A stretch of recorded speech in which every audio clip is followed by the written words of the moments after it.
welcome to the family here on Purple Mafia. I am your host, Paladino Joey, or Joey Awajan. Purple Mafia is available on all of your favorite podcasting apps. I thank each and every one of you once and always for downloading and listening to this show. It is a great pleasure to be back on board with you once again today. As well, we have a couple things to get to here. I think what are we going to do? Maybe this will be a one shot. I think one segment shot. It might as well be. But yes, there's Viking news. And I deeply apologize. So opening things up with Minnesota Vikings related news first. Pretty much all Kevin O'Connell related here.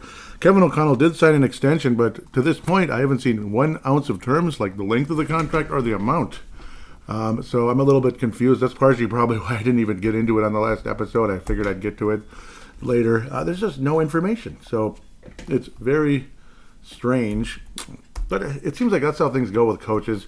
Thoughts are it's probably more along the likes of, it was way back in Jan 21st, and there's been no... local insider reveals new contract. Yeah, so that's what I thought. Somewhere near $15 million a year. But for how many years? That's the other question. I guess 5 years. So, okay. So, my apologies. So this is just a couple of days ago. Charlie Walters wrote in his latest column that the contract is believed to be 5 years, $65 million. So just under $15 million a year, which is good. Obviously, like Ben Johnson got hired by the went from the Detroit Lions offensive coordinator position to the Chicago Bears, interdivision hire. Pretty amazing how that works. And he's making around that range, 14, I believe. So O'Connell's probably slightly more, and he probably should be. He's already been a coach. Ben Johnson might be a bust. We don't know. He might be a great hire. He might be a bust. That's been very polarizing. Like the Bollinger Bands of a stock that's about to go way up or way down. See, Bollinger Bands are kind of like the general area. This is the upper Bollinger, where that's kind of maybe the upper area where the stock might be going fairly soon, or the lower area where it might be going fairly soon. But then when something crazy volatile happens, they just point straight up and straight down. That's the Bollinger Bands in a stock. And that's what I'd say Ben Johnson's stock chart looks like going into next season. For Kevin O'Connell, I'd say it's more steady around, anywhere from 10 to 14 wins, hopefully. We'll see what goes on. Obviously, the whole McCarthy situation. He was in an interview recently, during Super Bowl week, that, he's kind of just, hoping things for the best. It's not all in his control, obviously, that type of thing. He can't worry about what he can't control, but he's going to do his best, basically, and be ready when the time comes. Basically, he's going to be ready. So that's encouraging and positive going forward with J.J. McCarthy. Kevin O'Connell also. So, of course, both Irish, obviously Irish men of the future here for the Minnesota Vikings going forward. Kevin O'Connell has been named Coach of the Year. So, and a lot of people a little bit annoyed that Mr. Dan Campbell did not get Coach of the Year. But, it is what it is. There was also a strange conversation that people thought that Kevin O'Connell made a statement about we are definitely focused on bringing back Sam Darnold, which is not true. It was some kind of he was a Detroit writer who basically was like, oh, well, bleep happens. Maybe I overreacted a little bit, wrote a little too much. So it was actually not true. The Vikings may very well be looking to bring back Sam Darnold. I'm in the McCarthy camp. So I've been saying that pretty much all season. I've been consistent about it. I'm not changing my mind. As exciting as Sam Darnold was during the season, I don't think anybody liked how things finished. And awfully similar to what happened in the Super Bowl with a team that went 15-1, basically, 16-1, whatever. So absolutely crazy season. Well, 15-2 because they pretty much just said, fine, take the last game. We don't care. We don't want to get hurt. That's totally understandable. The Saints finally are making their hire. It's going to be Kellen Moore, the Philadelphia Eagles offensive coordinator. So he goes from Super Bowl ring to head coach of the New Orleans Saints. So congratulations, Kellen Moore. He'll be wearing, he's going from green pastures to gold pastures, black and gold or gold and black pastures in New Orleans. So might as well just stick around there. That's where the Super Bowl was played. Kind of funny. What a interesting story. What a story that is for Kellen Moore. Of course, former Dallas Cowboys coordinator, did a great job there, kicking our butts, unfortunately, on Halloween a few years ago. Insanely frustrating, to say the least. But there he is as the Philadelphia Eagles offensive coordinator, helping them win a Super Bowl in New Orleans, of all places. So, again, how fitting is that? Just stick around, Kellen, and it won't be like a frustration, like, oh, you almost had it. Oh no, they had it. Philadelphia Eagles had it. It certainly wasn't obvious from the get-go, but there were encouraging signs from the get-go as we're going to transition to the Super Bowl. Now, again, congratulations, Kevin O'Connell, on the new contract, 5 years, $65 million approximately, and it's all approximate, of course. So at least we have an idea. It's weird how they're not. It takes forever to even get any information about coaching hires. Like, does anybody even still Minnesota Wild related? Does anybody still know what Minnesota Wild coach John Hines' contract is? Contract and amount. I bet nobody knows. It's pretty weird. So I understand if they don't say it at the press conference, but it's like, does anybody even know what his contract is, even the term? I have no idea. Maybe I'll look that up just for fun here, real quick before I dump into the Super Bowl. What the heck? Like, you're typing something and then you can't even finish typing. It's so freaking annoying. Yeah, Minnesota Wild coach contract. Does that even exist? So, yeah, I don't think there's really any information. It's just Bruce Boudreau. Okay, that's like 5 years ago. What are you talking about? What's going on here? Forget it. Forget it. There's no information. It's still a complete mystery. Like, why? Why can't we even have a clue? Like, what's the problem? Like, you know how much Drew Erickson is making? You know how much Sam Darnold made last year? You know how much Patrick Mahomes is making? This guy and that guy, you get the idea. But coaches, it's a mystery. You know, oh no, we can't divulge that. It's kind of like end the world. So it's the end of the world if we know how much a coach is making. Except for this guy over here, he's making $100 million, and then he gets fired in a couple of years because we don't like the emails he sent. So that's a little. You can kind of guess where who that is and all that taking place. Yeah, okay, it was John Gruden. Anyhow, to the Super Bowl. I'm in a little bit of a funky mood here. No, I am not hungover. I'm not a partier. I don't drink heavily. I had one solid beer afterward, and it was a very tasty, high-quality beer. Now we'll move on. Philadelphia 40. Kansas City 22 in a game that actually was much more of a blowout than the final score appears.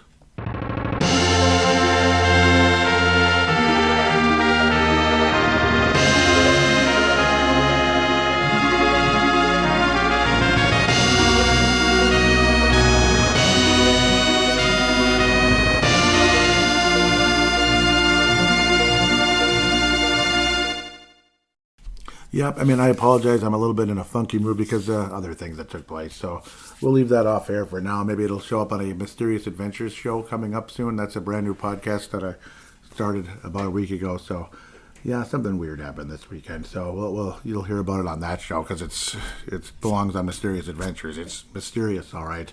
It's creepy and weird and stuff. But, yeah, and all the aftermath of it, dealing with that. So, anyhow, it's not the end of the world. Nobody died. Nobody's going to die. Thank you, Lord. But, yes, this was a game that was 34-0 at one point until the Chiefs started making the score look a little bit prettier. So there was a little bit of that. 34-0 Eagles, and that would have been the greatest comeback in the history of sports. And it's like, nah, it's not going to happen. 34-0 in the third quarter, 24-0 at the end of the half. Like early indications, see when the Eagles struggled and couldn't get it done in their opening drive, it's like, here we go.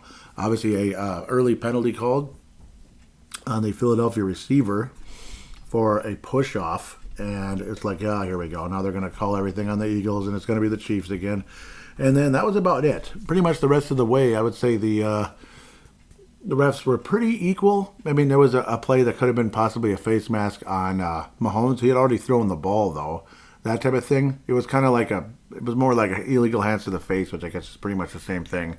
But at that point, the game was already kind of strongly favoring the Eagles at that stage. But, yep, I mean, the game was close for a little while. But then the Eagles defense just kept stopping Mahomes. And then when Mahomes would get a pass off, the receiver would either drop a wide open opportunity, like was it DeAndre Hopkins? I mean, he was wide open. It's like, oh boy, now the Chiefs might have a chance. And he dropped it. Travis Kelce dropped an easy one. Travis Kelce also looks a lot slower all of a sudden. Like the last few weeks, he looked slow.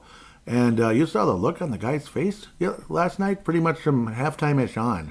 And even into the second quarter-ish, like where it's like, it was just this befuddled, what's going on? I don't know. You know that glass eye look where you just, I don't know. like say like a pitcher, a quarterback, whatever. That's like they just don't have it anymore. Like the magic wand is out. It's empty. There's nothing left. There's no more magic dust left. It's gone. That's what he looked like. It was weird. It was surprising. The shirt that Travis Kelce was wearing after the game in an incredibly humbled interview. And I mean, I've never seen the man that humbled in my life. And, he was a nicer guy years ago. He got kind of cocky back after 22, during the 22 season, especially when they beat the Cincinnati Bengals in the AFC title game. And Burrow had my ass, know your role and shut your mouth, blah, blah, blah. And he was pretty arrogant. And I think he pissed off a lot of people.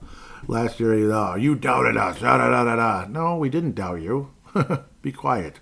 So stuff like that. Yesterday, very humbled. Very humbled. Totally different person. But the shirt he was wearing, it looked like he was ready for a party. Like they were going to beat the Eagles again and they're going to party it up. And no, not ready for a party.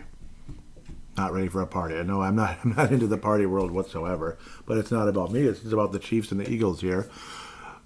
Somehow Mahomes, because of that, adding a little paint to this rusted out, smashed in door on your car. Not rusted, but smashed in door on your car. Adding a little paint, to cover up the damage. That's pretty much what that was for Mahomes. That's why his quarterback rating somehow might wound up with 95.4. There was a point in the game where there'd been enough of a sample size. It was about 11. Yeah. 11.4 basically. It wound up with 95.4. Mahomes actually wound up with 3 touchdown passes and 2 interceptions, but very late, as it was kind of like gotten to a point where, okay, we're just going to heave the ball down the field, and it actually worked a couple times eventually to kind of pretty up the score when it was too little too late. The Eagles were up 40-6 after Jake Elliott 50-yard field goal, Jake Elliott 48-yard field goal after a false start, which looked like absolutely looked like a Kansas City, I believe that was the one, a Kansas City offsides. But I would say the calls were fairly equal in this game outside of the very first one. And obviously, so like the two things that kind of evened out were the push-off receiver nonsense. A lot of people thought that was a little ticky-tack. And then, like that should not have gone the Chiefs' way. That should have just been a catch and you move on. And maybe, like possibly a face mask type of deal on Mahomes by the Eagles defender at the time. But the difference in the game, so Jalen Hurts brings home the MVP, but my goodness, wasn't the defense like more of a reason why they won? But I suppose, again, at the same time, Jalen Hurts' value was incredible. See, a game where Saquon Barkley, it was kind of literally like 2 yards in a cloud of dust. It was like the old song, hopefully I still have it somewhere. Castlevania 3, da-da-da-da-da-da-da, like you get the ball and da-da-da-da-da-da-da. And it's like, how can the Eagles win this game if Saquon Barkley is getting like 2 yards in a cloud of dust? Because this Chiefs defense is focused on Saquon Barkley. But it's like, yeah, well, this guy that people thought was maybe a little bit on the mediocre side, Jalen Hurts, did a hell of a job. Mahomes had an early interception. I remember that happened last year. But then Hurts had an early interception. That's like, here we go. The Chiefs are probably going to freaking win. See, like Hurts' numbers the past several years passing the ball, kind of mediocre. He had some good seasons. Like the year they went to the Super Bowl, Hurts looked like a league MVP candidate. So 22 touchdowns, 6 interceptions. That's not that great, but still 3,700 yards. And he also ran in 13 touchdowns to go 760 yards on the ground. So the running game is what really made the difference with Hurts' side. He also made some really nice passes. He only threw 5 interceptions this year. The story of this whole thing is the Eagles, not so much as the Chiefs toppling, as much as, again, I'll kind of briefly go back to that first before I talk about the Eagles story. The Chiefs toppling was something that was bound to happen sooner or later. The last couple of years, the Chiefs were winning games by the skin of their teeth, basically. Like they hung in there, and then they pulled away and win. Hung in there, and pulled away and win.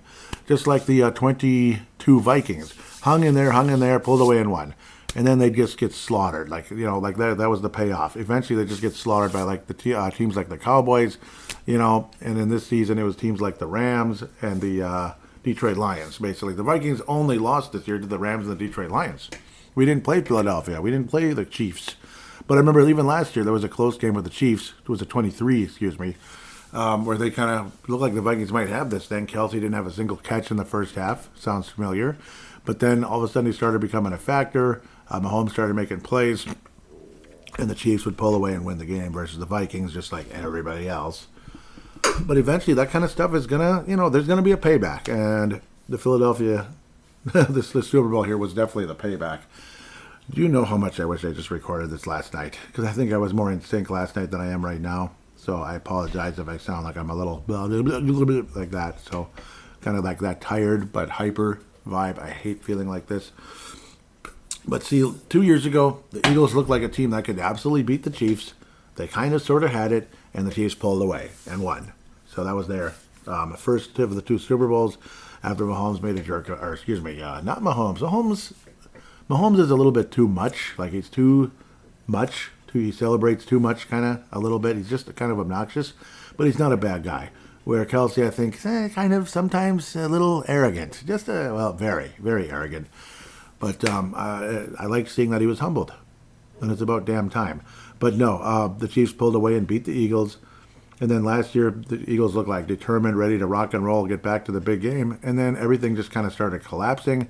Looked like Nick Sirianni might lose his job at some point. Like, oh, he's an ass. He's a terrible person. Oh, he's an idiot. He doesn't know how to handle anything. And the team is just like, there's no vibe. They're done. Like they can't get along. They can't get the job done. And then it opened up this year, same crap, 2-2. Oh boy, they're done. And they never lose again, at all. 16-1, 16-1 the rest of the year. Yeah, they did lose one more, but it was like by the skin of their teeth. Thankfully for them, it was regular season. Yeah, they did. Who did they lose to? Probably have to check that. I forgot who they lost to. It was late in the year. I mean, it seemed like everybody lost a game late in the year. Detroit did. The Chiefs did. And, of course, the Vikings lost their last regular season game to the Lions, which derailed things trying to get to the, trying to get that number one seed, which who knows how that would have gone. Probably not well, but who knows? Like, they lost to Washington. Yeah, that's who it was. So a lot of people thought maybe the Eagles had beat the Washington Commanders. And that was at Washington, so it was what it was. Coming back to Philadelphia. See, it's like the Eagles opened up their postseason, playing against Green Bay. It felt like they're kind of messing around. Clearly the better team, but it's like clearly the better team, and the defense was great, making Jordan Love look like crap. And then the game against the Rams, it's like, God, this is close. Obviously the Rams are tough. They're dangerous. They smushed the Vikings, absolutely smushed us, and it was so frustrating. Made Donald look like a guy you're nice. You're like either a really good backup or an okay, starter who can win some regular season games but can't get it done when it really matters. But back to the Eagles. A snowy game, tough conditions, against a dome team, an indoor team in Los Angeles, that type of thing. Like, it was that close. Like, come on, Eagles, you look so mediocre. And that's why a lot of us thought Washington could actually win the NFC this year. Like, they might be the team of destiny. You might see Buffalo, Washington all over again. Of course, Kansas City beats Buffalo again by the skin of their teeth, and of course, a lot of calls did not go Buffalo's way. Especially the first down type of deal where Jake Allen clearly, to about 95% of us, was across the magic line. But when Philadelphia destroyed Washington 55-23, it's like, they actually might win this thing. Did you realize they've been almost perfect since what week of the year was it when they beat Cleveland on October 13th? That was a crappy game too, 20-16. What that bleep? But then after that, for the most part, they just killed people like Cowboys 34-6. Seemed like they kind of played to the level of their opponents, which is annoying. Like Jacksonville 28-23. What the heck is that? Killed Cincinnati 37-17. Baltimore, great game. Some people probably have thought that could have been a Super Bowl preview, but of course it wasn't. 24-19. A Pennsylvania Bowl, 27-13. And then losing to Washington, it's like, ooh, killing Dallas again. God, Dallas, they got absolutely smoked by the Eagles this year. They managed 13 points against the Eagles all season. So it's like stuff like that. When they obliterated Washington 55-23, it's like, I don't think anybody's better than the Eagles right now. Chiefs barely beat the Buffalo Bills and had a lot of calls go their way. Could the Eagles actually win this thing? It's like, yes, they can. They absolutely can. And they absolutely did. The defense by the Eagles was the difference in so many ways. In so many ways. When you saw, the ball getting knocked away, you saw the interceptions. The absolute play of the game was the birthday boy. Apparently, I don't even know how this is possible. How is this possible in all the years of football? Going back to 1947, so it's like this is Super Bowl and NFL championship when that's all it was called back in the day. It was the championship game, like BCS championship, or whatever, whatever.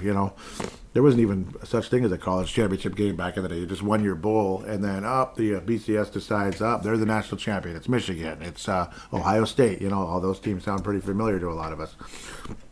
That type of thing. But the moment here that was the strangest of all, and it was the turning point of the game. Absolutely, there's always that play that changes everything.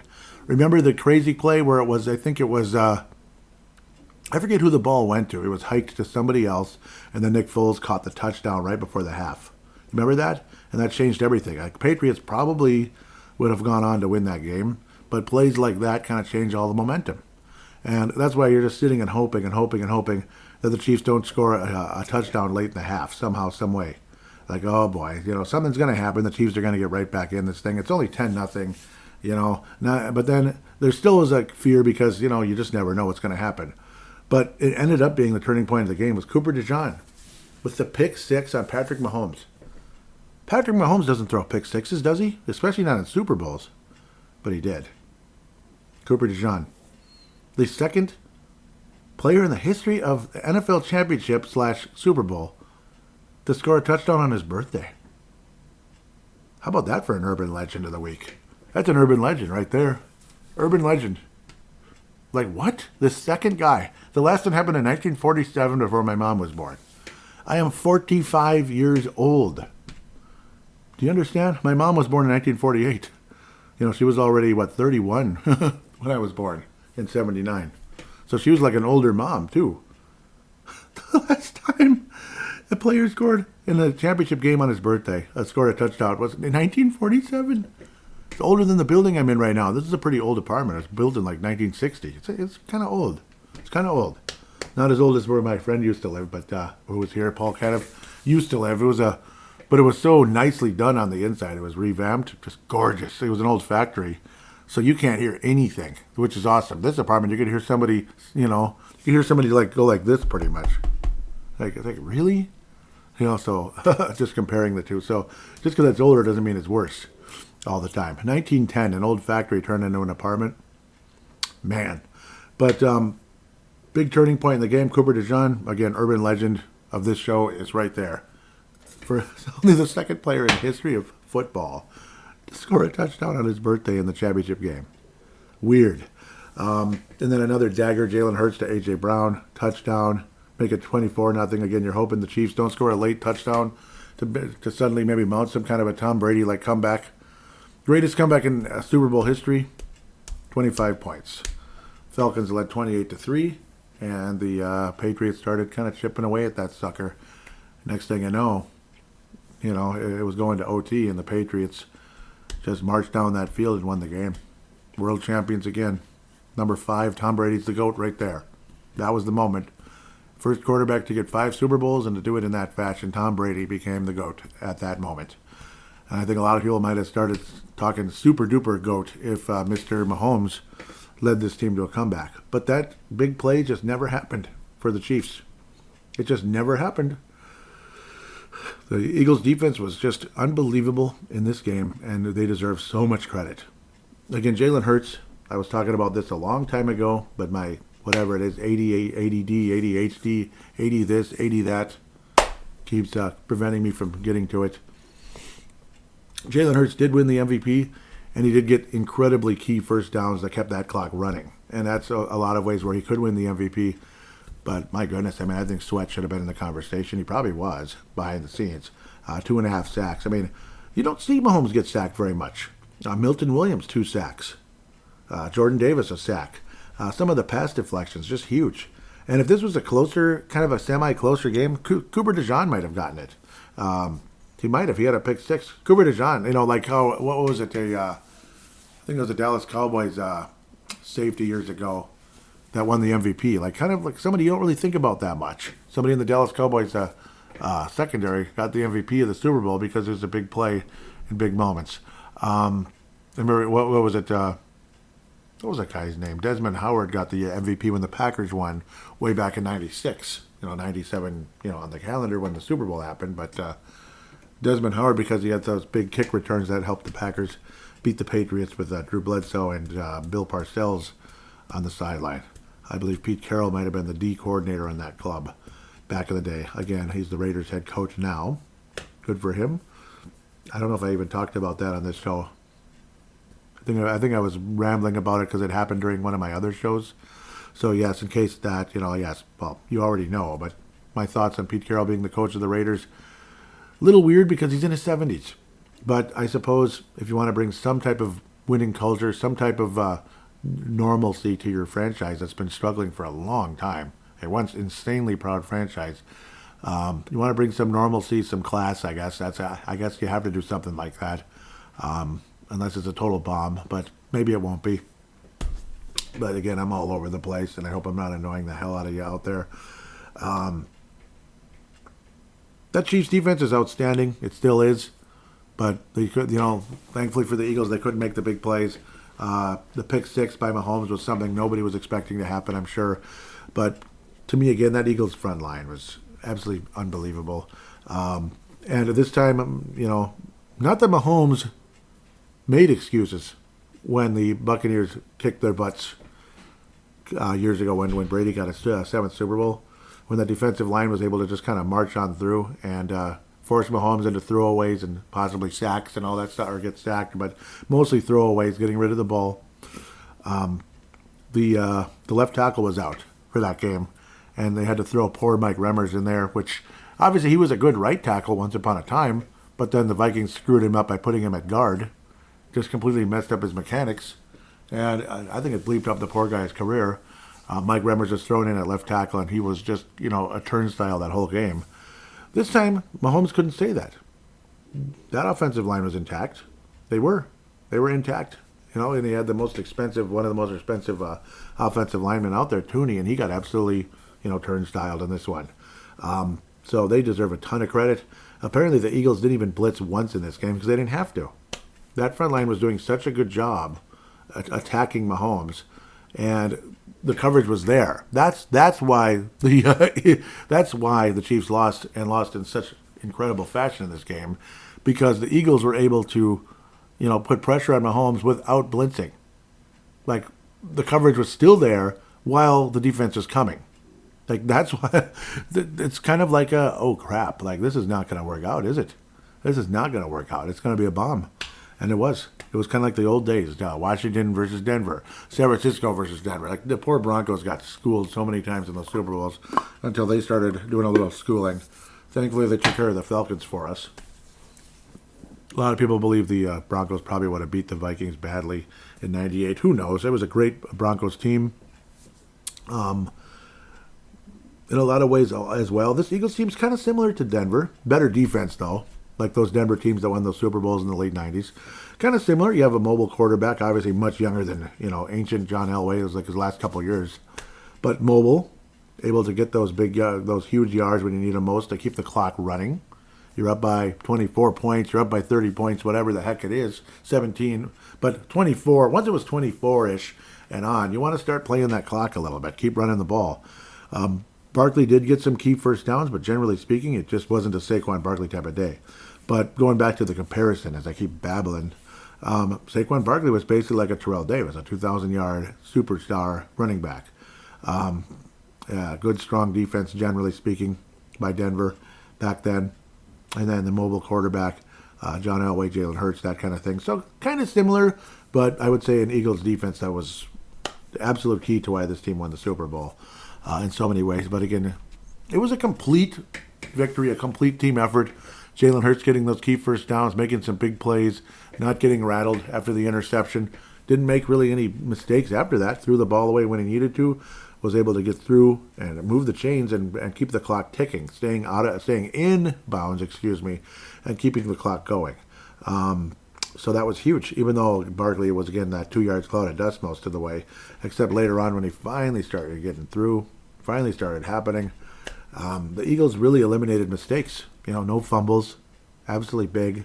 Mahomes actually fumbled also. Again, that was on that play. No, that was not the one. That was when he was, going to throw the ball and got hit. There was no forward motion whatsoever. It was absolutely a fumble. Nobody complained about it. So another big play, the defense, where it was like a strip sack type of deal. Absolutely huge. Yeah, absolutely freaking huge by the Eagles defense. And again, generally a total team effort. Barkley had one of his weakest games of the season. In fact, probably was. 25 carries, 57 yards, 2.3 a carry, a long of 10. That did help move the chains. Hurts led the team in running with rushing, 11 rushes, 72 yards, 6.5 a carry, which stuff like that is Tecmo Bowl football in a way. You're going to keep getting those first downs, keep moving the chains, and Hurts did that in a huge way. That's why this Eagles team got the job done. Definitely kind of a throwback, old school Super Bowl champion team. Moving the chains, not looking for the big sexy play all the time, even though there was a huge sexy play that was the dagger. Yep. Hurts to Devonta Smith was the absolute dagger. I mean, it was the biggest lead. It's a lead that's never been beaten so far, 34 still. So the 46-yard touchdown was the absolute dagger before the fourth. I mean, the odds of the Chiefs scoring 34 points starting late in the third to the end of the game, virtually impossible. Mahomes and the Chiefs did come down that field quickly and really move the ball nicely, ending with a Xavier Worthy touchdown, but then they failed the 2-point attempt. I got a text from Dylan Richardson. Hopefully he's listening. Of course, the guy who got me started in podcasting, Dylan Richardson, lives in the Northern Cal area, not the Bay Area, but Northern California. Awesome guy. Absolutely awesome guy. Love him to death. Just in case you're listening. Bears fan, which, one of the reasons I like the Bears because of him. And I like their history. It's so cool. Texted me, no, it's not gonna happen, is it? So, how did he word it exactly? No, right? Can't happen, right? Yep, he thought you never know, because something crazy might happen. It is Mahomes, and this would be his GOAT statement moment if he was able to bring the Chiefs back. No, did not happen. So many reasons why, again, I think Brady maintains the GOAT status. Now, who's the better person? Probably Mahomes. Brady does have a little bit of a, what do they call that? I just adore him as a player. He was wonderful as a player. But there is a little, I don't know, fakiness to him. Did he do a good job in the broadcast? I think he was fine. I am not a Brady hater in the broadcast, and I certainly wasn't a Brady hater as a player. Brady did not get blown out in the Super Bowl. The Super Bowls he lost by the skin of his teeth. Like, he was in position to possibly drive the team to win, and there was either just not enough time left, this and that. A miracle play took place a few minutes before, or a few moments before. What was that? What was the name of that player that made that miracle catch on his helmet? And then that was insane. That was in 2007. Obviously, the perfect Patriots got beat. And then 2011 was kind of similar.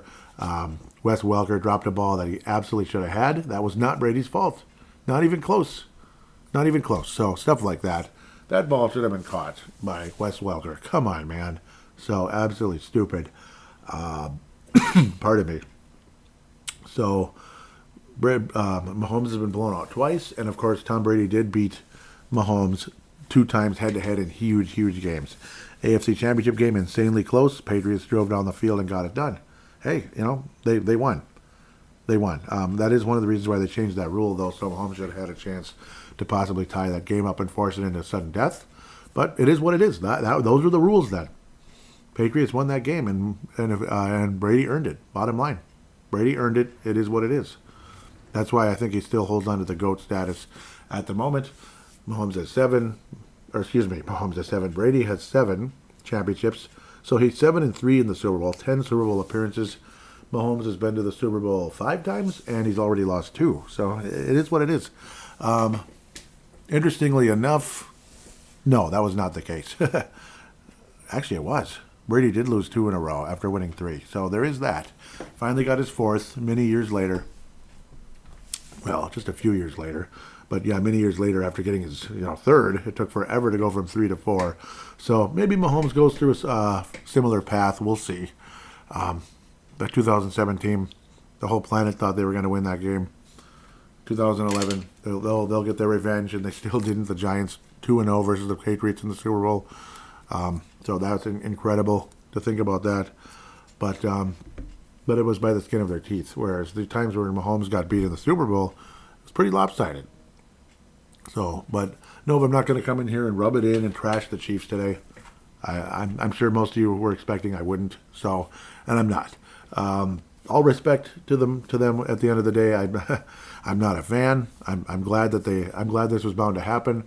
Like I said earlier, if I said it, and I'm sure I did. When it's just kind of like you're winning games by the skin of your teeth, eventually the magic is going to run out. That's just how it is. It's a fact. It's going to run out. With the Vikings, it ran out, baby. It ran out. And even with the Chiefs, it ran out. That's why nobody has won 3 Super Bowls in a row. Apparently, the Packers were the last team to technically three-peat, as they won the NFL championship and then the first 2 Super Bowls. So interesting how all of that took place. So we'll see. We'll see what happens in the future. But three-peat is dead. The odds of it happening later in Mahomes' career are probably very slim. Probably very slim because, I mean, it's just kind of a team of destiny. It appeared to be, but the destiny ended up running out of magic, so to speak. It just wasn't meant to be. This Eagles team was ready to win. And like I said 2 weeks ago leading into this game, I thought Philadelphia was going to go into this game hungrier. Not just on a revenge tour, but they just were they were more hungry. Thankfully, there wasn't a lot of that backbiting and like looking to kick each other's ass the whole game. The Washington game, there was a bit of frustration because they're division rivals. Buffalo and Kansas City, you can imagine there's a ton of bad blood. It's because they've been in the playoffs so many bleeping times. And, and when this team kind of bullies and makes fun of you over and over again, yeah, you're going to want to punch them in the face. It's annoying. But luckily there wasn't a whole lot of that in this one. And the Eagles absolutely earned what they got. Absolutely earned it. This was probably the best Eagles team ever. As good as the 2017 Eagles were. And beating Brady is incredibly impressive what they were able to pull off. So in some ways, maybe that still is the best Eagles team. But I don't know. In terms of complete team, this is probably the best team. Like that Eagles defense was kind of bend but don't break, wasn't it? It kind of was. They kind of were. I mean, Brady threw how many yards in that game? Like 500 or something? It's not like Brady went out there and had a quarterback rating of 11, at halftime. They were torching each other. Whereas in this, it's just a complete team, complete butt kicking, complete everything. Absolutely earned by the Eagles. They soared. They flew, they fly, eagle flied, they flew, eagle flew, they soared above everybody else. That might be probably the title of this episode, Eagles Soar. No three-peat, Eagles Soar. That's probably the best title for this episode, if humanly possible. So I'm going to try to jump into fan interaction now. There may not be a whole lot. Probably should look to wrap this up. Unfortunately, other things to deal with, yes. But we'll get through it. It's nothing that bad. It's just not great. Not great, but not bad, not that bad. So don't feel too sorry for me. Maybe pray for me a little bit, that type of thing. Yeah, we'll see. We'll see what happens. This thing is going wild. Interesting. Oh, apparently my mom has a... Yuck, there's a mouse. Ugh, gross. Yep, there was a mouse in their house. Brent Jacobson, maybe I'll read this right here. I don't know if he's joking or... No, I don't think he is. Let's read it right now. Hopefully he doesn't mind. Supposedly he doesn't listen anymore because he just doesn't, which maybe he doesn't have time. I get it, but in case Brent is listening, we'll read it. Maybe, just maybe, the NFL will break out of the most popular music realm come 2030 or 31 when the Super Bowl is at the new Nissan Stadium and incorporate Christian music into the halftime show. Never mind, as the NFL. When the Super Bowl is in Nashville, they'll probably have Beyonce to do the halftime show in her country garb. Ugh. Yeah, isn't that crazy? Now she's winning Grammys as a country singer, and there's nothing really country about it. Really, it's just dressing country and with a country accent. But the music is like, I don't know. I haven't even checked it out, but I've heard it's filled with like inappropriate crap. So, come on. And most of her music videos are insanely inappropriate. That's why I turned her off forever. many years ago. I'm not interested at all. Okay, should I get into the halftime show really briefly here? Yeah, it's not my style at all. I mean, you pretty much can't pay me to listen to rap music. If I hear it, I want it off. Please turn it off. I don't want to hear that. It's just somebody thinking they're the coolest person in the world, and everybody around them thinking they're the coolest person in the world. Everybody listening thinks they're the coolest person in the world. It does nothing for me. Get over yourself. Go away. Shut up. That kind of thing. That's how I feel about rap music. There is a music genre that's even worse. It's called R&B pop, and everybody worships it like it's bigger than anything. So it was even worse. Yeah, me and Paul had that conversation last night as he was sitting on the couch here. We've watched so many Super Bowls over the years. It's incredible. Heck, this was my 34th Super Bowl. You realize that? Since I became a football fan, a full-on football fan, 34. I have watched more Super Bowls than Super Bowls even existed the time I started watching. So that's when you start feeling you might be a little older. There have been 59 bowls already. Okay, so let's get to the Twitter account if there's much. Oh, yeah, I think we hear from Dave Hickey. Okay, that might be it. But maybe that's all we need because Dave Hickey's a great guy. Really appreciate some of the retweets and everything. And he's a good guy coming in out of Iowa. He's an awesome dude. A lot of people kind of ran away. What did the conservative Viking post? I'm a conservative Viking too, by the way, just in case Kevin is listening. Doggone it. It's like you click on it and then you can't even see it. Okay.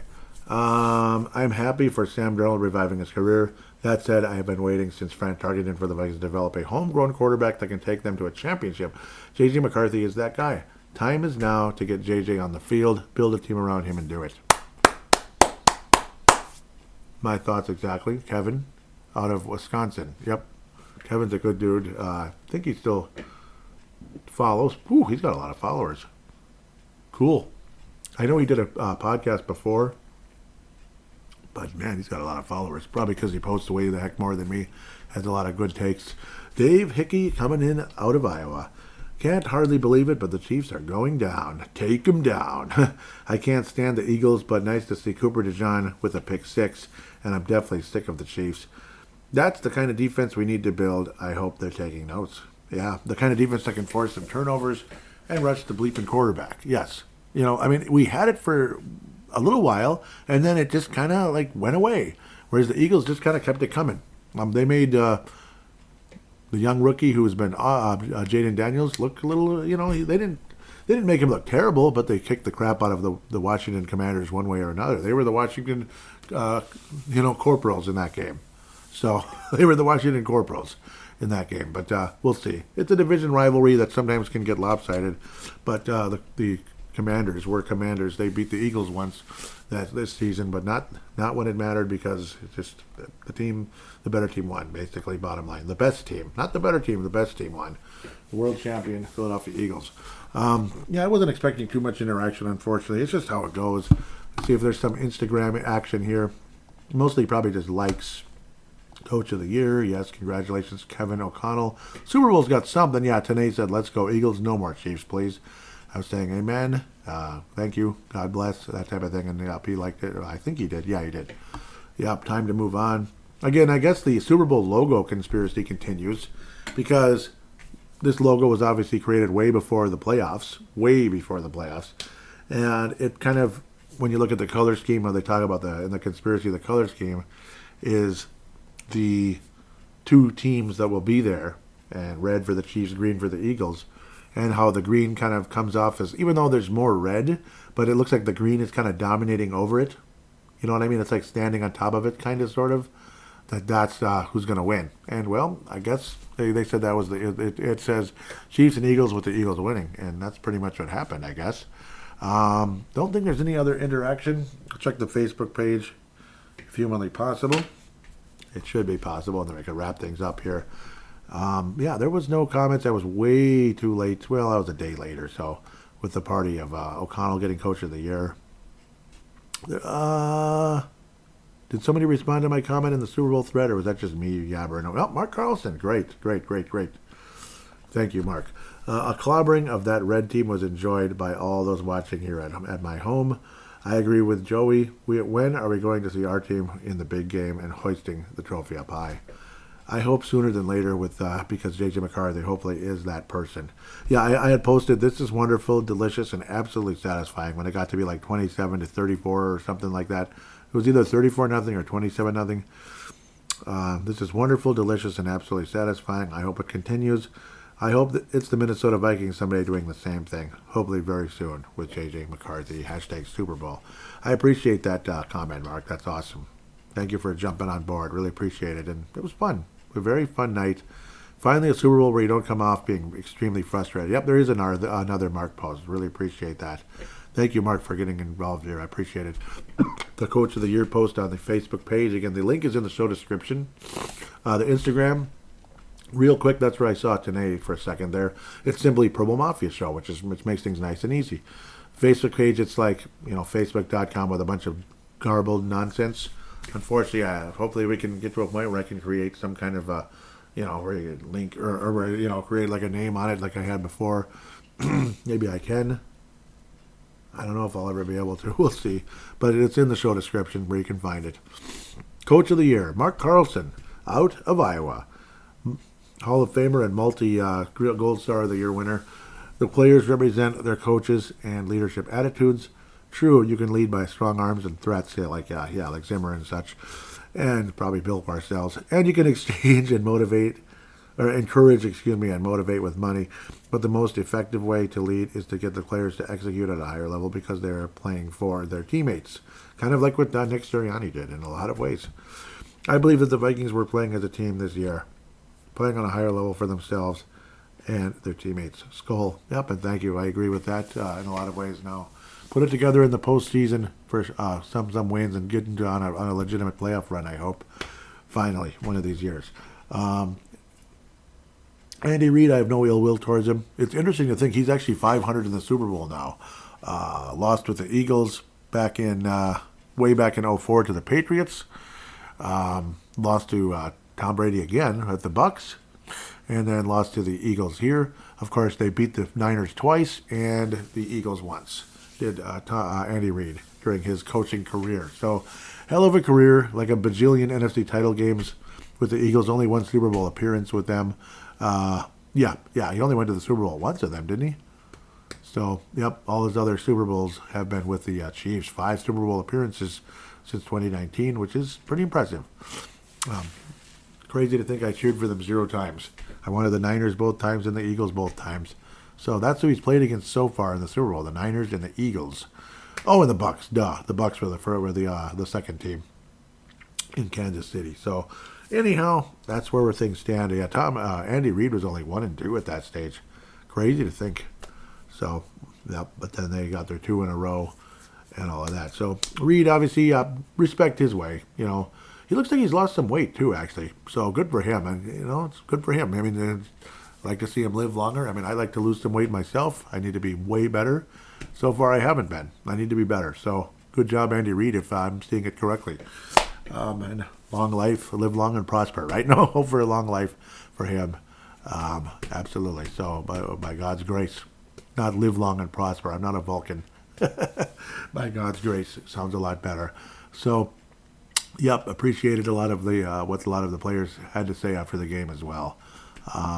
So nice to hear some Christianity being professed at the end of these games. So good job, guys, and hopefully again, stay on the straight and narrow as you head into next year, and we'll see what happens. Hopefully the Vikings with J.J. McCarthy can get things going pretty soon. So this is kind of like that magical moment, you could say, where we step away, I guess, for a little while. Not for too long, though, because free agency, NFL never rests. Free agency is going to be right around the corner. Before you know it, we'll be doing a draft preview, a draft review, and then step away for a while unless there's some other major news or I'm just feeling purple talk, that type of thing. Remember, I jumped on because of the death of Dennis Green one year, and the other time I jumped on because of the death of Jerry Burns. But Grant died during after the Super Bowl and the free agency part, so I was able to get that conversation in. So we've seen the death of some older coaches. Dennis Green definitely wasn't that old, though. I don't think he was even 70, so he died young, unfortunately. Not as healthy as you'd probably like him to be, so definitely sad there. Not anticipating anything like that anytime soon. God willing, please, Lord. We don't want to hear about any Kyrie Jackson type incidents either. Guys, did shouldn't have been out that late, hanging out with people that are maybe not thinking straight, making dumb mistakes, driving a little crazy at 3 a.m. Yeah, he wasn't the one driving, so he's innocent in that part, but being involved in all that, probably not worth it at the end of the day. I'm not trying to point fingers at anyone. It's just not worth it, though, at the end of the day. And, yeah, you don't want to hear about any of that kind of stuff, people dying young at all, ever again. So with that said, have yourself a nice few weeks, and we'll be back with more Vikings conversation as we head here into the off season, as the off season hath begunneth.